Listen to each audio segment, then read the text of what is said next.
Exposing Tata capital में IPO धमाका।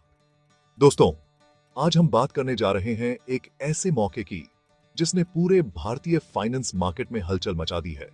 Tata capital का आईपीओ, जिसे लेकर हर कोई एक्साइटेड है और शायद थोड़ा सा कंफ्यूज भी। क्या ये सच में गोल्डन चांस है या फिर इसमें छुपा है कोई रिस्क?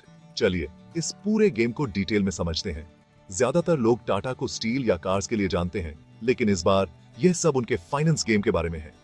टाटा ग्रुप, जो दशकों से भारत की सबसे भरोसेमंद कंपनियों में गिना जाता है, अब अपने फाइनेंस विंग के साथ एक नया चैप्टर शुरू कर रहा है।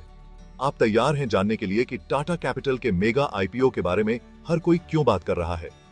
सोशल मीडिया से लेकर न्यूज चैनल्स तक, हर जगह सिर्फ इसी की चर्चा है। आखिर ऐसा क्या खास है इस आईपीओ में जो इसे इतना स्पेशल बनाता है? एक समय था जब टाटा ग्रुप का नाम सुनते ही दिमाग में स्टील, कार्स और होटल्स की इमेज आती थी। टाटा स्टील की मजबूती, टाटा मोटर्स की इनोवेशन और ताज होटल्स की लग्जरी, यही थी टाटा की पहचान। लेकिन अब टाटा कैपिटल ने इस पहचान को और आगे बढ़ाया है। यह टाटा है जो लोन, फाइनेंस और इन्वेस्टमेंट के जरिए आम लोगों के सपनों को हकीकत में बदल रहा है। चाहे घर खरीदना हो, कार लेनी हो या बिजनेस शुरू करना हो, टाटा कैपिटल हर कदम पर आपके साथ है। 2025 तक फास्ट फॉरवर्ड करें। टाटा मोटर्स फाइनेंस के साथ मर्जर के बाद टाटा कैपिटल एक ऑटो फाइनेंस जाइंट में बदल जाता है। अब ये कंपनी सिर्फ कंज्यूमर लोन ही नहीं, बल्कि ऑटो, होम, पर्सनल और बिजनेस फाइनेंसिंग में भी लीडर बन चुकी है। और अब असली धमाका सीबारी सेब सब्जी इटाच से है। उनका RS15 511 करोड़ का आईपीओ इस अक्टूबर में आ रहा है। ये आईपीओ भारत के सबसे BDDD है फाइनेंस सेक्टर इवेंट्स में से एक माना जा रहा है। इतना BDDD अमाउंट, और वो भी टाटा ब्रांड के साथ। सोचिए मार्केट में कितनी हलचल मचने वाली है।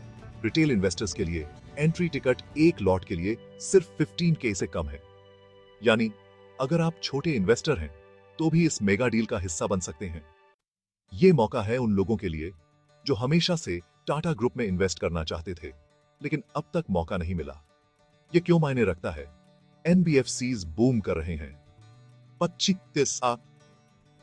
25 सालों में RS2 ट्रिलियन से RS48 ट्रिलियन तक BRH रहे हैं।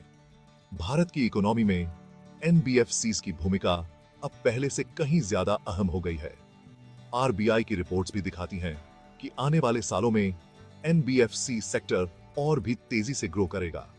टाटा कैपिटल का प्रॉफिट स्ट्रॉन्ग है, उसके रिस्क रियल है और उसका ब्रांड रॉक सॉलिड है।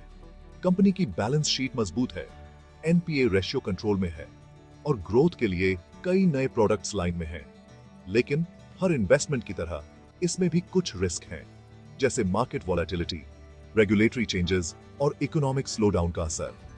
तो दोस्त, ब्लॉकबस्टर अपॉर्चुनिटी या रिस्की एडवेंचर, क्या आपको इसमें इन्वेस्ट करना चाहिए या वेट एंड वॉच की स्ट्रैटेजी अपनानी चाहिए?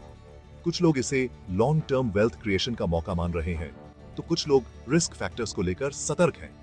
कमेंट्स में अपनी राय बताएं। क्या आप टाटा कैपिटल के आईपीओ में इन्वेस्ट करेंगे या आपको लगता है कि अभी और रिसर्च की जरूरत है? आपकी राय हमारे लिए बहुत मायने रखती है। लाइक, शेयर करें और स्टॉक मार्केट से ऐसी और स्टोरीज के लिए सब्सक्राइब करें। अगली बार मिलते हैं।